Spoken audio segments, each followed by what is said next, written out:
my friends. Hey, so Jeff calls what I'm about to do here expert commentary. I don't know about that. But reading this case, One Road Too Far, I will tell you this much. This got my adrenaline pumping. This is what we signed up for. Brian Zink calls emergency medicine anyone, anything, anytime. But when you get to do it outside the walls of a hospital, you can truly add in any place. Taking care of a case like this is a rare privilege. Very few people get to do it and get to bring to the table the type of expertise and equipment that you are going to bring to the table to take care of a guy this sick in a rural area. And when you get to do it, just try for just a second while you are in the midst of pouring every ounce of effort and mental fortitude into caring for this guy, just for a second, try to appreciate the awesomeness that is the privilege of taking care of this guy.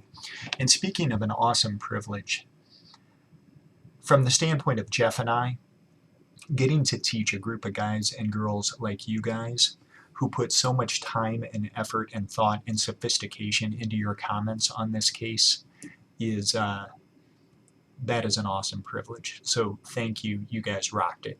So let's dive into it. All right, super quick recap of the case. We got a 35-year-old dude, apparently a drunk driver, rural Indiana. He hits a tree, he flips his car a couple times, ends up in a ditch. He's entrapped for a while. By the time you get there, he's been extricated. He's in an ambulance, and it's a BLS squad. So before you even hit the ground, your assessment begins. And a couple of things that I'd be thinking about while I'm still in the air. I'm thinking about, what do I take with me out of the aircraft when my flight nurse and I hit the ground and start moving toward the patient. So our standard loadout on our stretcher is our Blackhawk bag, our Zolex monitor, an IV cell or an IV start kit, a bottle of portable oxygen, and a T-pod, which lies under the mattress at the bottom of the stretcher. So if you don't grab anything else, then that's probably what you're going to take with you. Now, a couple of things that I'd be thinking about. If this patient was still entrapped, and the radio report from the ground was that not only was he entrapped, but he was shocky, I would be thinking in that case about bringing the blood cooler with me. In most cases, we don't actually take the blood cooler out of the helicopter, but if the patient's still entrapped, I'd be thinking he may still be entrapped for a while, he's shocky. If we can get IV or IO access, then we could actually start transfusing him before the patient's even extricated, potentially, if it's safe to do so. The only other time I might think about bringing the cooler out with me is if I hear that the patient is actually in arrest. Then I would potentially think about bringing it out, because that's another case where I would actually consider giving product on scene. But most of the time, when we're given product for hemorrhagic shock, we actually reserve it for in-flight, because that's something we can relatively easily start and do in flight. Also, we hear in this case that the patient is being bagged. Whenever I hear that EMS is bagging a patient, then I pretty much know that not only does that patient now have a stomach full of beer and Skyline, but they probably have a stomach full of air as well. Because very few people, and I'm not just talking about EMS here, I'm talking about nurses, docs, emergency docs, anesthesiologists, very few people bag at low enough pressure to avoid insufflating the stomach. So we got a patient who's going to have a belly full of air. He's probably going to begin barfing everywhere. And our portable section performs better than most ambulance section apparatus. And so that's, if I hear a patient's being bagged, I think about grabbing that portable section, taking it with me. I probably would not bring the ultrasound with me. And that's, so that's pretty much it in terms of what I'm thinking about bringing out of the helicopter with me. One other thing I'd be doing in flight on the way there is, as Claire brought up, I would be having a discussion with my flight nurse about what we're thinking based on what little we know at this point, which is going to be very little. And I pretty much always have a discussion with the flight nurse about if there's an intubation to be done, who's going to get the first crack at it. Now, when you are early in your flight career, there is no policy on this, but it's going to be pretty much understood by convention that that's going to be you. On the other hand, when I'm the flight doc, it's pretty much understood by convention that it's pretty much always going to be the flight nurse. Nevertheless, you can't over-communicate, and it's worth explicitly stating that sort of plan. Other procedures just kind of flow naturally from there, but it's worth having a discussion specifically about if an intubation occurs, how that's going to work. All right. The other thing I'm thinking about while I'm still in the air, if it's a single vehicle MVC especially, is why did the patient crash? And I'm just kind of reminding myself at this point to keep in mind that it may be alcohol, often it is, it may be seizure, it may be syncope, it may be too much Percocet or Vicodin or heroin or Xanax. But I'm just reminding myself to keep in mind that some trauma is caused by an underlying medical event, and so I don't want to forget about that entirely. Okay, let's move on. We're on the ground now. And question number 1 is, walk through your initial assessment of this patient. Okay. Lauren very aptly brought up that it's easy in a case of multi-system blunt trauma where there's so much wrong with this patient, so much pathology screaming at you. It's easy to get distracted and to veer off on focusing on one thing and forgetting about the big picture and the other important things. So I really recommend a reproducible algorithm to keep you in line in terms of addressing the big ticket items first. And I've been convinced by my friend Dr. Sturwald that the best way to do this is the mnemonic MARCH. Not ABCDE as taught in ATLS, but actually MARCH. MARCH is taught by Tactical Combat Casualty Care, and I think it's a good algorithm. It's essentially the same, ultimately, as ABCDE, with the exception of the addition of the M at the beginning, which is massive external hemorrhage. And that's important because if a patient has arterial external hemorrhage that you could stop, but instead you first address A and then B, and you only get to it at the C, that patient just lost 2 liters of blood while you were addressing the A and the B, and that probably sealed their death sentence. If a patient has a massive external arterial hemorrhage, that should be the first thing you address. This patient, however, does not, so let's move on. The R in MARCH is respirations, which is essentially the B in ABCDE. I actually, in my head, switch the R or the B to second place. So my MARCH algorithm is MRACH. And I do that because if a patient has or is highly suspected to have a tension pneumothorax, and I delay addressing that, then again, I may unnecessarily seal their death sentence by deferring management of a tension pneumothorax. So in this case, as you guys all pointed out, we've got shock, we've got tachypnea, we've got hypoxia, we've got diminished breath sounds, we've got crepitus on one side. We've got to assume this guy's got a tension pneumothorax. We don't know if his trachea is deviated or not because Jeff didn't tell us, but we got to assume this is a tension pneumothorax, and this is a guy that we need to needle right away. I would, unless the guy is morbidly obese and I feel like there's no shot of my 10-gauge needle reaching his pleura, I would do a needle before doing a finger thoracostomy because a needle usually works in most people. But we'll talk more about finger thoracostomy in a little bit. All right, A, airway. So let's think about airway for a minute. Do we have any indications for intubation? What are the indications for intubation? We got failure to oxygenate, failure to ventilate, inability or failure to protect the airway, or anticipated clinical course. You can make an argument that this guy's got failure to oxygenate. I would say we don't really know until we try to oxygenate him well whether he truly is failing to oxygenate, but it looks like he's got a pretty good chance of that. He's probably not ventilating real well, although he is breathing 28 times a minute, so at least he's not hypopneic or apneic. And failure to ventilate is ultimately, in our setting without a blood gas, that's going to be very much a clinical gestalt sort of call. What this guy does have pretty clearly is inability to protect. Um, Unless we think he's got something very rapidly reversible, like hypoglycemia, which hopefully even this BLS squad could check for us, or Narcan reversible opioid toxicity. So if he's got pinpoint pupils, I would think pretty heavily about trying some Narcan before pulling out my RSI meds. But he's got a GCS of 8 ultimately, E2V2M4 as I'm reading it. And in most cases, a GCS of 8, unless we think it's from some rapidly reversible cause, is a case that we're going uh, to determine is a failure to protect, and we're going to go ahead and intubate based on those grounds. What else? Assessment. C, circulation. So we are not happy. We know the guy's in shock. There are multiple possible sources of shock here, obviously. We have a reason to be very concerned about hemorrhagic shock. We, as we've already discussed, have reason to be concerned about tension pneumothorax from obstructive shock.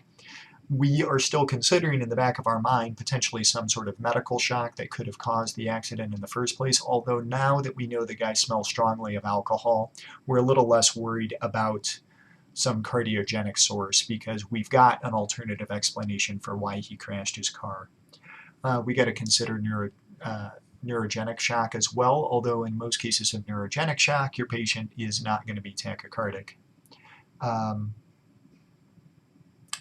And when we are considering, so hemorrhagic shock is at the top of the differential, right, as you guys all pointed out. So we don't see any massive external hemorrhage. We could have significant hemorrhage within the chest, right? Obviously, we know we could have significant hemorrhage in the belly, either intraperitoneal or retroperitoneal, or pelvic. We got to keep in mind pelvic. And then we got to be worried that he could have significant hemorrhage in his right thigh from that right femur as well. So there's lots of different places for this guy to be socking away a lot of his blood volume. And then H is head in March. So we've already discussed kind of our neurologic assessment, and I'm not going to go into that further now. All right, question number 2. Do any procedures need to be performed on this patient? Yes, we get to do procedures on this guy. If so, who, what, where, when? All right, here's how I would play it. We roll in, we see we don't need to pull out a tourniquet in terms of massive external hemorrhage. We don't need to pull out the combat gauze. I'm worried about a tension pneumothorax. First thing I do, I'm going to slam a 10 gauge in the right chest in this guy. And then kind of where things go from there is going to depend somewhat, as you guys pointed out in the comments, on how the patient responds to that needle thoracostomy. But he's going to get needled.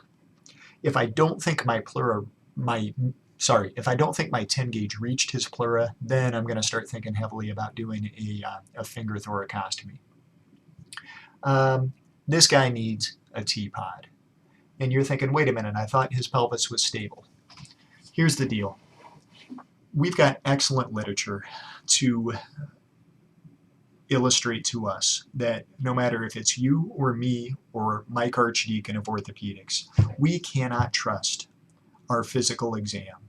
The sensitivity of us doing this to a patient to determine whether their pelvis is unstable is very, very poor. So here's the deal. We've got a very low threshold to put T-pods on patients. We do not believe that we hurt people by putting T-pods on patients who are ultimately proven not to have a pelvic fracture. And we feel like we know that when we look at the autopsies of air care scene trauma patients who talk and then die, the number one cause of those patients' death in the past was pelvic hemorrhage. And pelvic hemorrhage in people that in the past we chose not to bind because we thought their pelvic exams were stable, until we figured out that we couldn't trust our exam anymore and we started binding them liberally. And now we're not seeing those autopsies come back pelvic hemorrhage anymore because we are using the T-pod liberally. So if you've got a patient who is shocky, and either tells you that this hurts or is too out of it to be able to tell you whether or not this hurts, put the teapot on them. If you've got a patient who clearly has an unstable pelvis, obviously you're going to put the teapot on. And so that's the deal in a nutshell. It is very difficult to put the teapot on in the back of the aircraft. It is much easier to do it with more room on the scene when you've got additional hands to help you. And so this is something that I would do on the scene. And I would actually do that probably while we are preparing to intubate, because that's something you can do in about a minute while your nurse is working on establishing access and drawing up meds. So I would probably put on the teapot with the help of EMS. I would not delegate putting on the teapot to a BLS squad, because frankly they are unlikely to know how to do that. Even if they say they know how to do it, they're probably not going to put it on in the way in which you would like. So that's something where I would use their help, but I wouldn't delegate it entirely, and I would do that while the nurse is establishing access and drawing up RSI meds. This guy is ultimately going to need resuscitation with product, and I guess I'm moving on to question number 3 now. That's something that I would not do on the scene in this case. We want to get going with this guy as rapidly as possible, because at the end of the day, he's fairly likely to need something operative that can only be provided to him at a level 1 trauma center. And so we want to minimize his out-of-hospital time. Even with everything we're bringing to the table, we're not doing laparotomy and we're not doing craniotomy. So we do want to minimize his out-of-hospital time. And if we are going to do everything else that we've already discussed, plus start plasma or patch red blood cells on scene, I feel like that's one thing that we can get going quickly in flight, but not further delay his out-of-hospital time by actually taking the time to start the product on scene. So I would defer that to the flight back. The intubation, where are we going to do the intubation? That's one that I think probably the right answer in this case is to do it on the scene in the ambulance before you leave. Now, we've got literature that shows that doing pre-hospital intubation in a helicopter is successful 90% or more of the time. And you only lose a couple of percentage points of success doing it in the helicopter as opposed to doing it in an ambulance at the scene. And I do think that we are, as a program, a little bit overly afraid of intubation in the helicopter. I've done it four times in my career, and frankly, it wasn't that difficult. That being said, those were instances in which either a patient had an unexpected decompensation, where I didn't expect that I was going to have to intubate him, or it was a case where I didn't have anything else that I needed to do during the flight, and so therefore I chose to defer the intubation to be done during the flight. In this case, on the other hand, our multi-system blunt trauma patient who's in hemorrhagic shock, we got plenty to do in the flight on the way back. And if we're going to try and do an RSI in flight on top of plasma and patch red blood cells and TXA and giving a radio report that will ready the level 1 trauma center for us, that's just too much to do during a flight. So this is one where we need to do the RSI on the ground before we leave.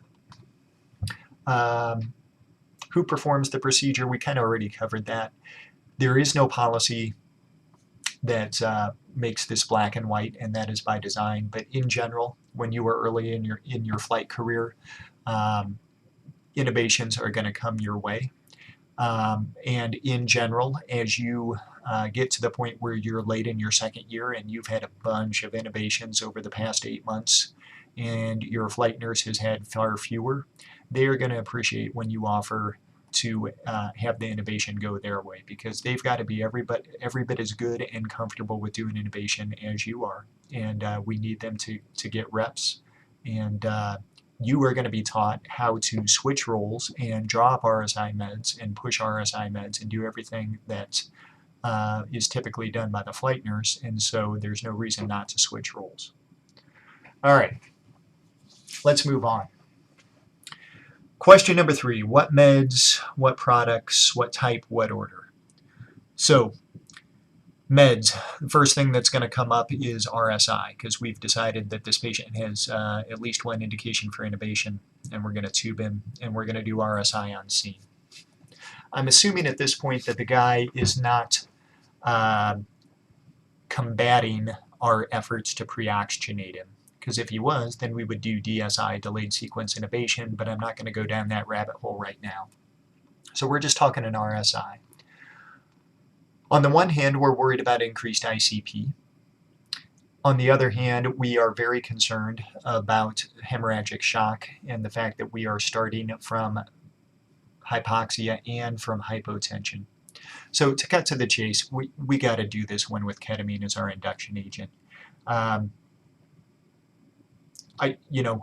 We don't have to worry that ketamine is going to worsen outcome in an ICP patient.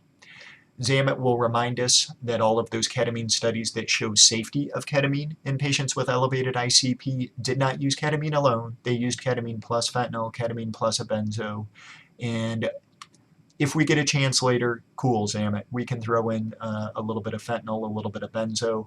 But in the meantime, the big potatoes item here is avoiding hypotension and avoiding hypoxia to the extent possible, because we know that hypotension and hypoxia are terrible for TBI patients, and we know that with much greater certainty than we know that ketamine has to be paired up with something else to avoid harm in ICP patients. So use the ketamine in this case, please. Don't give them etomidate. Etomidate does not have the hemodynamic stability you think it has.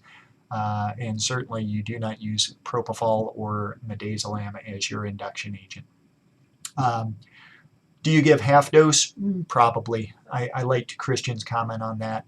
Somebody's in florid shock. Shock itself is an anesthetic, and they're probably going to do fine with half dose. Do you push it slowly over a minute? Yes. Anytime you give ketamine, it needs to go in slowly. You don't push it like adenosine. Now, what paralytic to use? Whether you said rock or sucks, you've got a good argument, and I've got your back, is the bottom line. Personally, I would go with sucks, and my reasoning is I don't think he has a contraindication to sucks, and if he's got an epidural hematoma, ultimately when he gets out of that CT scanner back at the level 1 trauma center, I want the neurosurgeon to have an exam. And I don't want the neurosurgeon to have an exam because his exam is any better than my exam. I want him to have an exam because I want him to take that patient to the OR right away if that patient needs the OR. And I don't want him or her to have an excuse not to go to the OR right away if that's what needs to happen. And even if I can tell that neurosurgeon at 1439, GCS was exactly this, motor exam was exactly this, and you should have return of your motor function in another 10 minutes. Neurosurgeons like to have their own exam before going to the OR. I can't necessarily blame them, and so I don't want to take that away with rock. That's my argument. There are good arguments to be made for giving rock, however, and so ultimately either way, sucks or rock, I've got your back on that. Pre-medication. I don't think we should pre-medicate this guy. Yes, we're worried that he's got ICP elevation. Yes, lidocaine and fentanyl are purported to mitigate that increase in ICP. Nevertheless, both lidocaine and fentanyl have the potential to worsen his hemodynamics, to lower his blood pressure. And if we lower his blood pressure, we lower his cerebral perfusion pressure. I think they're risk greater than benefit in this case. If you want to pre-medicate somebody who is starting out hypertensive because you're worried about ICP, cool. But ultimately, with pre-medication, at least in an air care setting, if you decide never to do it, I've got your back because it's small potatoes. The evidence for efficacy is weak. And in somebody who is starting out Shockey, I really don't think there's any doubt that it is risk greater than benefit. I would not pre-medicate this guy. I would pre-oxygenate the heck out of him. I would not pre-medicate.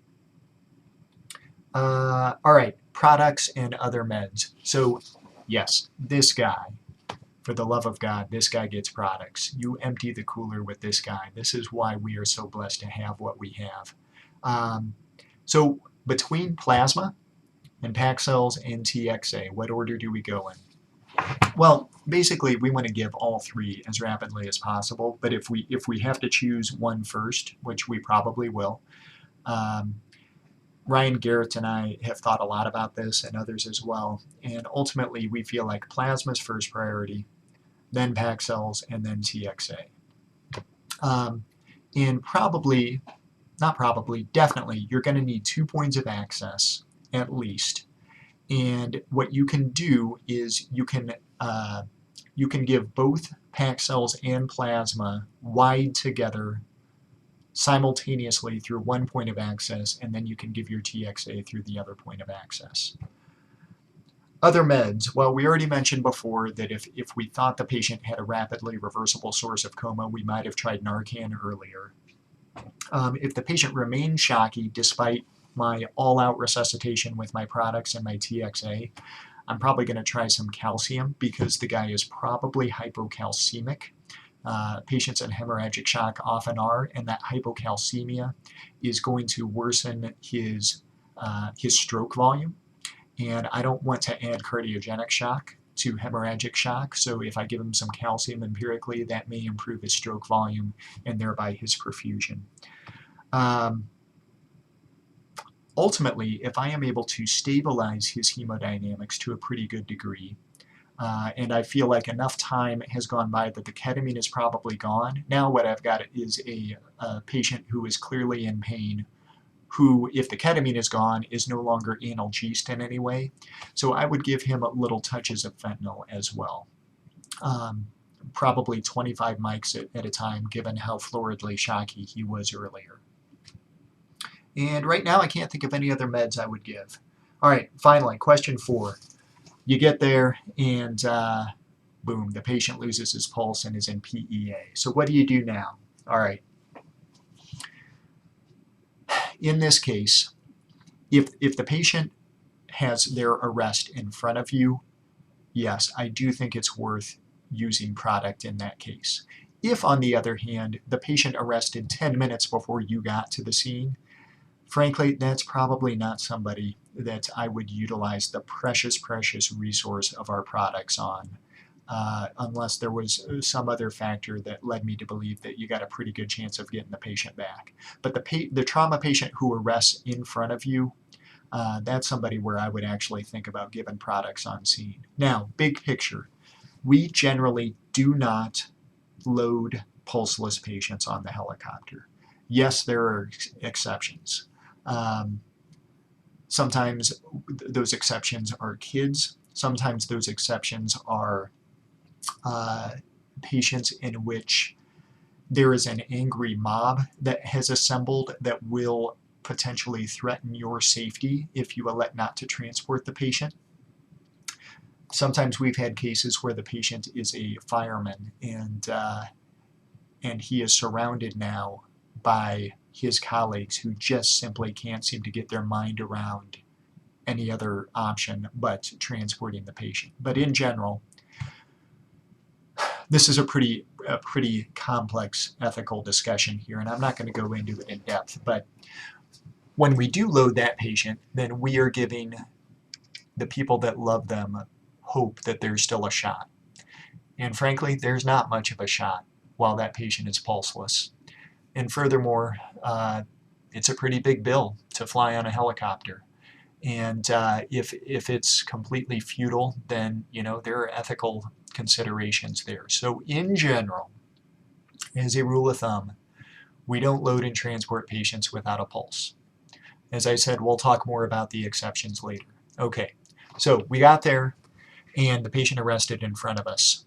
we now know that we are probably not going to load that patient in transport unless we get ROSC. All right, so the way that I would play it in a blunt traumatic arrest is I would go straight to bilateral finger thoracostomy.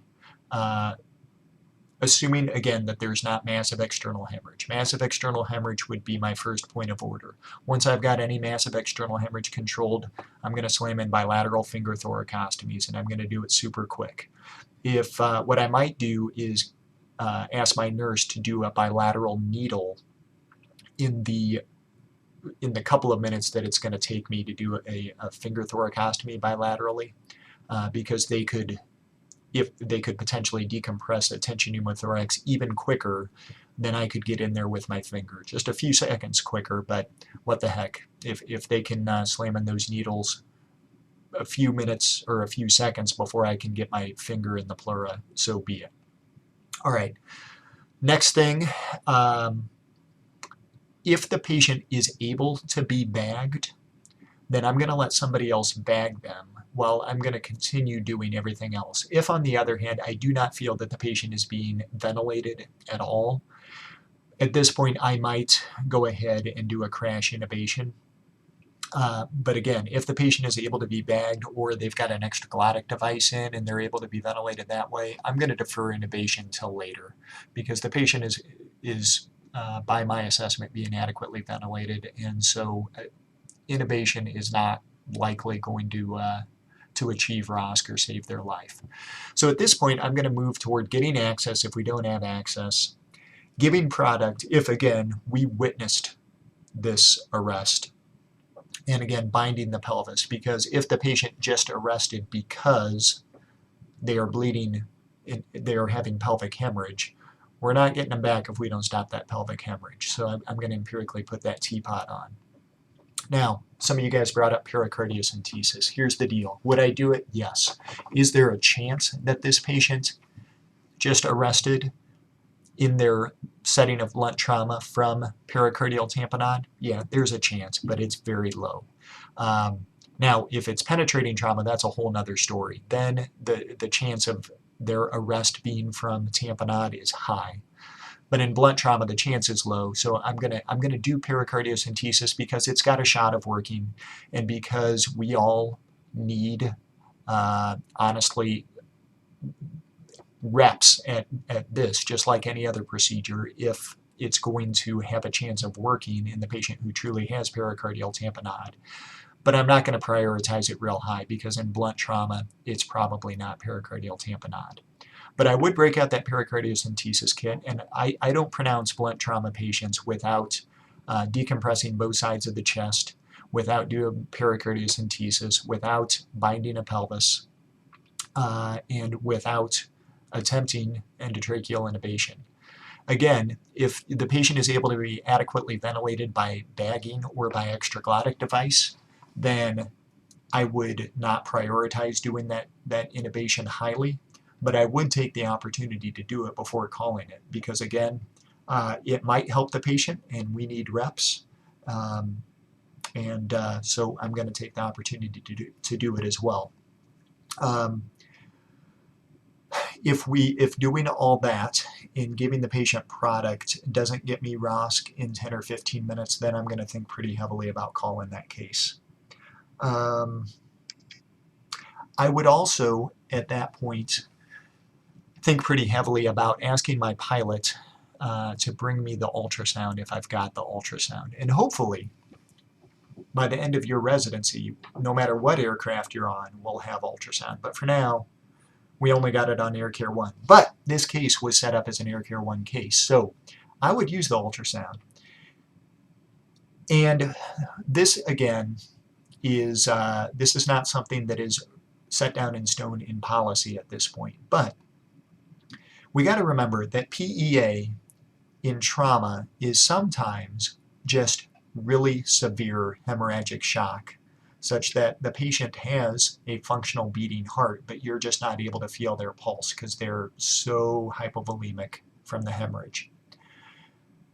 If I took a look with ultrasound and I could see that that patient very clearly had organized, hyperdynamic cardiac activity, then I kind of feel like that's somebody who I still have a shot at getting them back. If I keep aggressively resuscitating them with product, doing everything I can to achieve hemostasis and get them to the trauma center.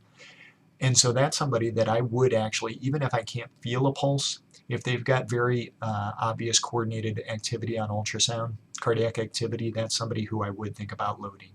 Otherwise, I would think pretty heavily about having a conversation with my partner and the rest of the EMS team assembled there about probably pronouncing on scene so that we don't deliver that false hope and that huge bill to the patient and his family. All right, I'm going to wrap it up there. I've talked too long. You guys rock. This case is a lot of fun, and can't wait to see you guys take care of a patient like this for real. Adios.